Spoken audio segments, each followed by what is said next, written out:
Hey, what's up, everybody? BDF44 coming at you with another video. All right, so the Dallas Mavericks and the Los Angeles Lakers will be playing this evening, and the Lakers are coming off a loss that is about as bad as it gets. They were scraping the bottom of the barrel in this last one, reaching new lows and sinking further and further in the standings. Now, fortunately enough, we have a little bit of cushion in front of the Portland Trail Blazers and San Antonio Spurs, so we believe we can stay in the play-in tournament scenario for now. But to be honest with you, as bad as we're approaching these games and as inept as we've looked as a team, you do have your concerns if we will be able to stay in front of those teams who are beginning to play better.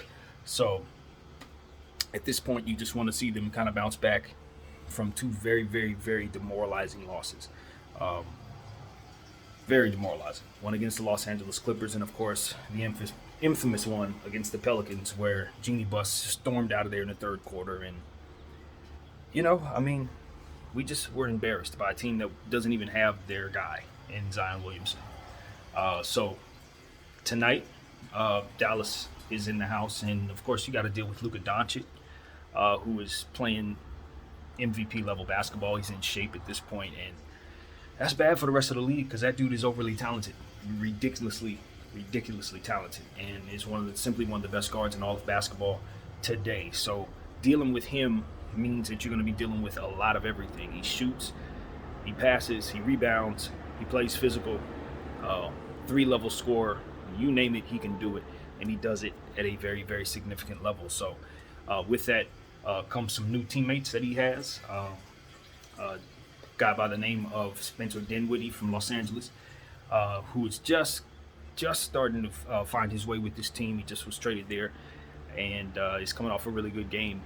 So what we'll need to do is keep an eye on him, because I know for a fact coming home, given the circumstances and everything that's happened with Washington and finding his way to Dallas, he's going to want to play well tonight.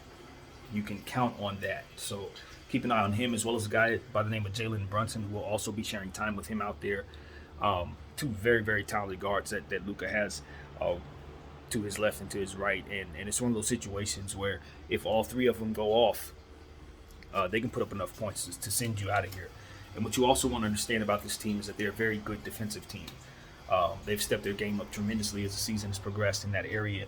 And you're going to see them lock people up and put us in positions to not feel as comfortable as we'd like to. So do not take them lightly on either side of the floor.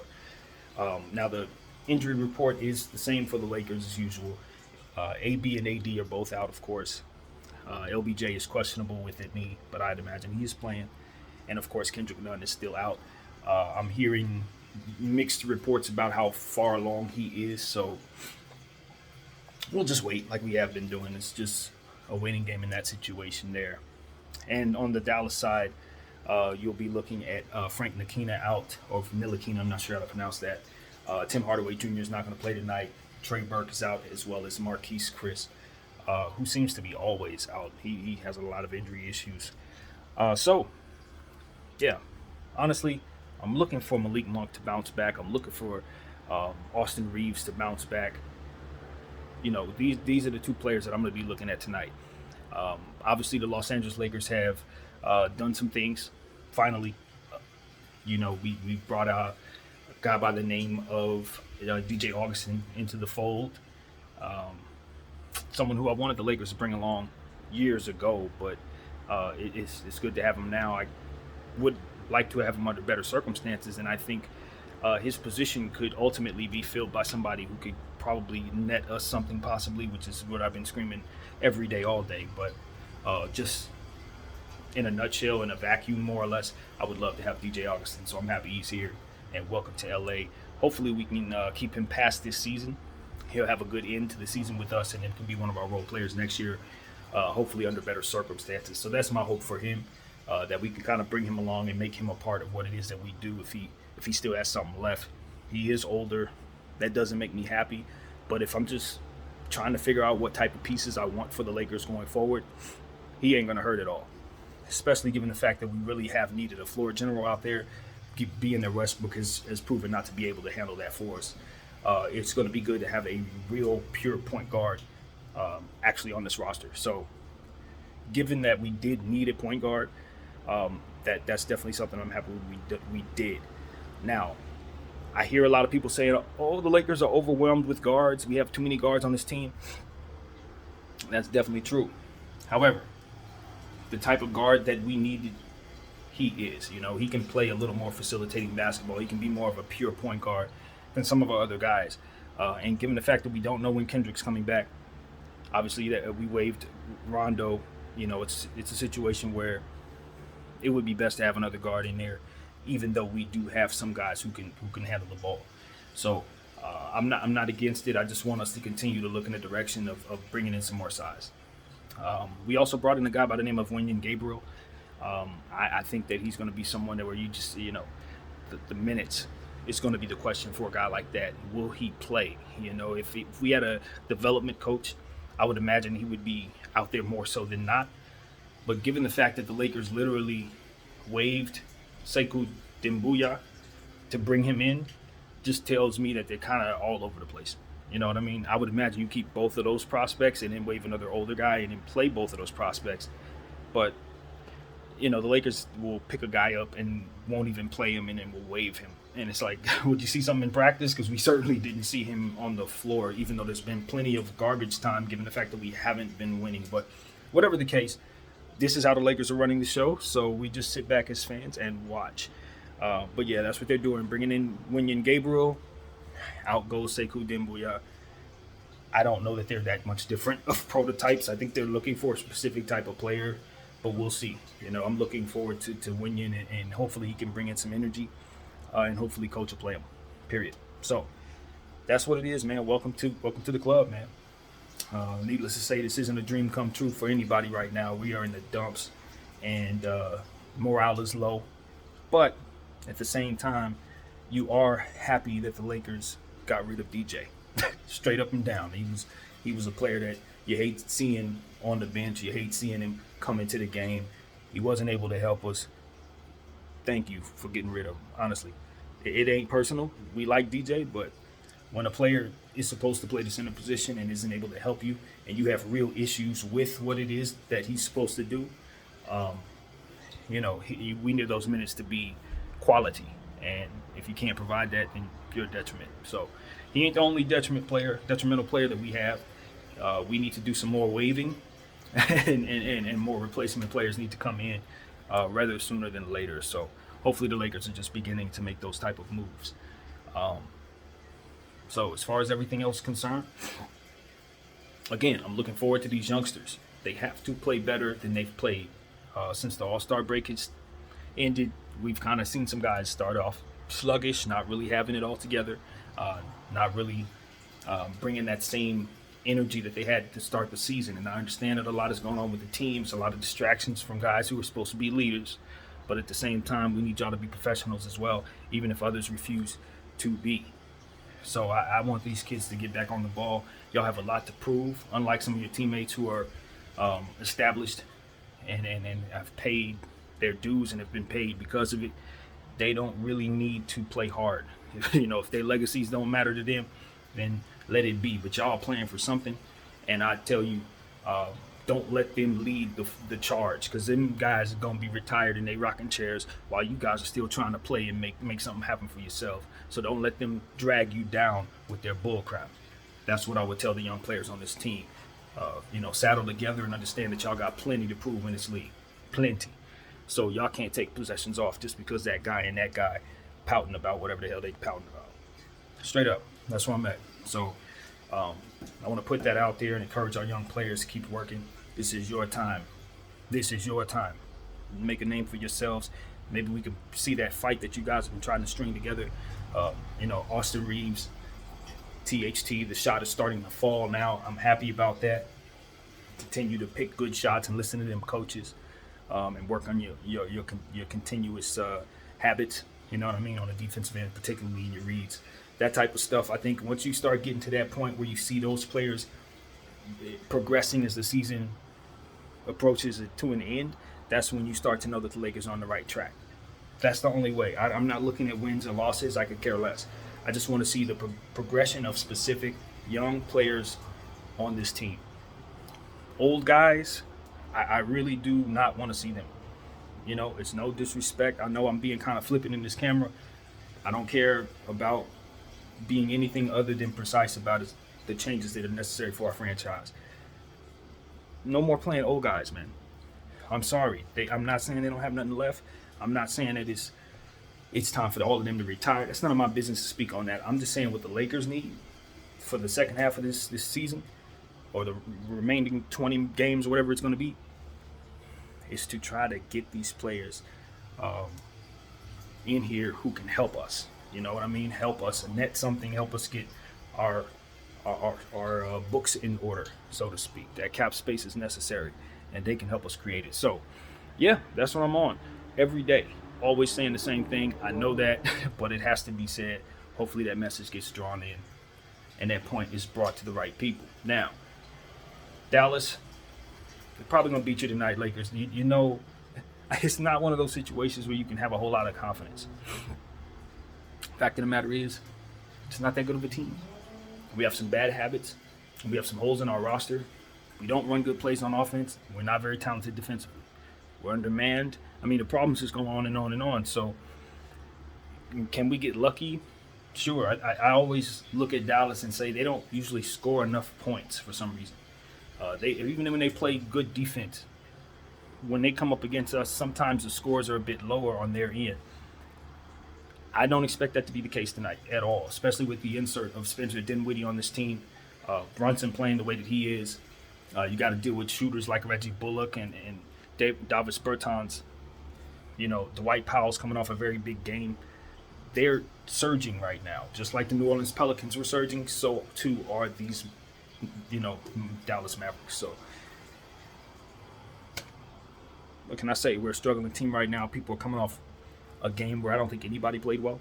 For the first time all season, despite of all of our issues, I don't think there's been a game until this Pelican game where I can honestly say no one particularly played well at all. Like, no one. I don't expect that to continue. Somebody's going to take off tonight, and I'm hopeful it's more than one player who played poorly in this previous game, because we had quite a few, to say the least. I think Bron should probably rest. I don't know that he's going to sit tonight's game, but given the way he's looked coming back from the All-Star break, I think maybe another refresher break would be good for him to kind of get his mind right, get some rest, kind of recalibrate, because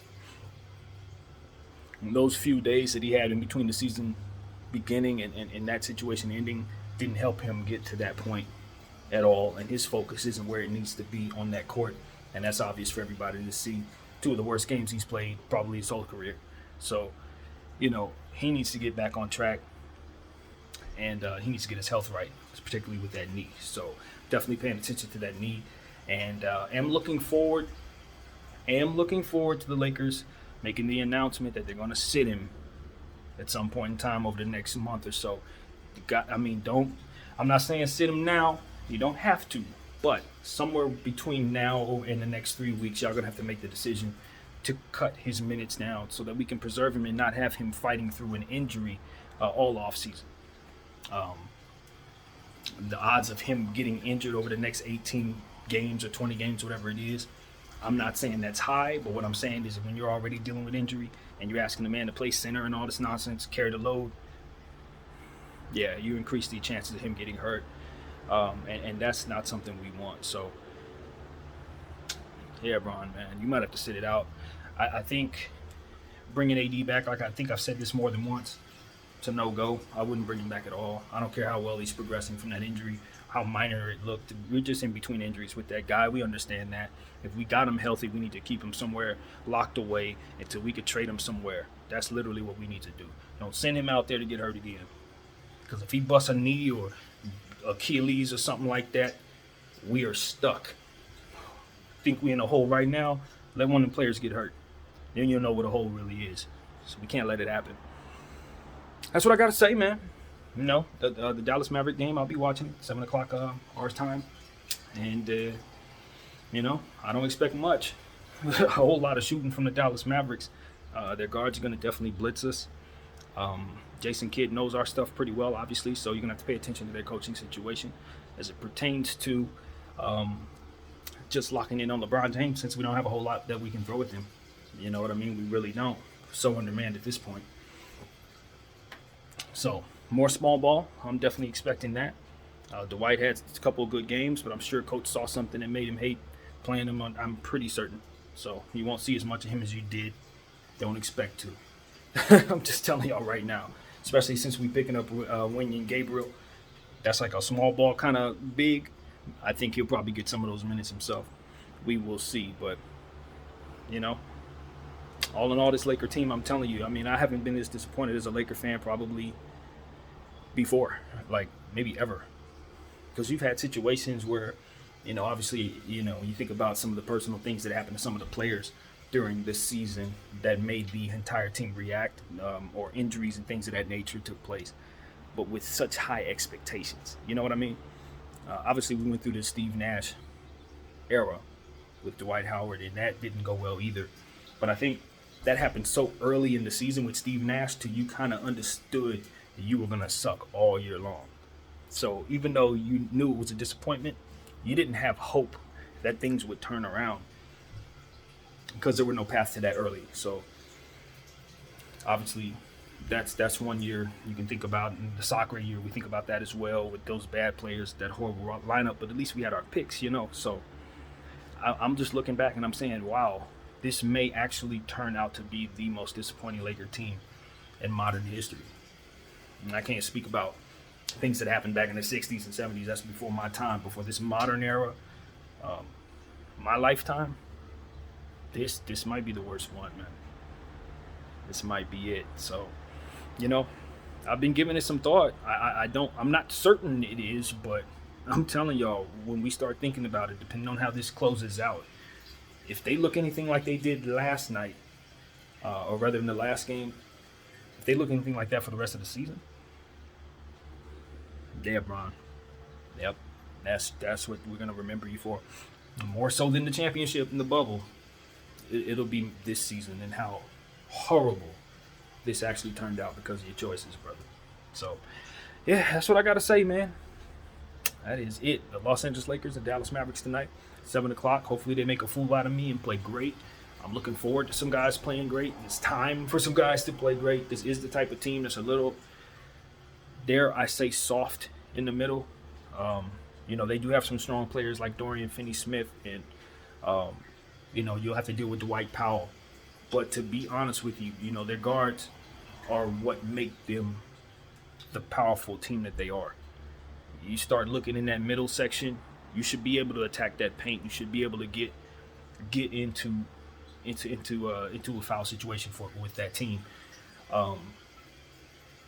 I think that defensively, like I said, they're a great team defensively, but they've also made some changes lately. So I'm wondering how that is going to affect their team defensively. Has those numbers changed since the acquisitions of those two players who don't play defense in Bertans and Dinwiddie? So I'm curious about that. They lost Porzingis to the size that he brought in theory since he was never on the floor. But, you know, I'm going to be looking to see what they look like out there, because the thing about Dallas for me is that guard rotation now has shrunk, you know, as to where a guy like Brunson was getting a lot of minutes and things like that. Now that you bring in Dinwiddie, you know, it's going to be a little bit of a share there. Obviously, most of what they do is Luka Doncic anyway, so it's going to be kind of hard for those guys to have consistent numbers and consistent looks for themselves. I think that could be a potential logjam, so to speak, and it can make for an interesting dynamic in a negative way. So, like I said, they had a good game, you know, the first game that they've played together. We'll see how that carries forward. I think we might be able to attack their guards. You know, a guy like Malik Monk, THT, if their shots fall in the night, I think they could have a big game. So I'll be looking for that. So yeah, Austin Reeves, like I said, bounce back, man. You had a 0 in the last game. No, man, that's not what we need from you. More effort, more intensity, no matter what the score is, and that stands for everybody. So that's what I gotta say, man. That's what I gotta say. Hopefully Kendrick Nunn is coming back soon as well. This is going to be a good opportunity for him to get some run, to get back in shape, and hopefully he can play his trade value up. We can trade him in the offseason too. I'm sorry. I'm just thinking like that because, you know, we need what he can bring to the table in that way. Straight up.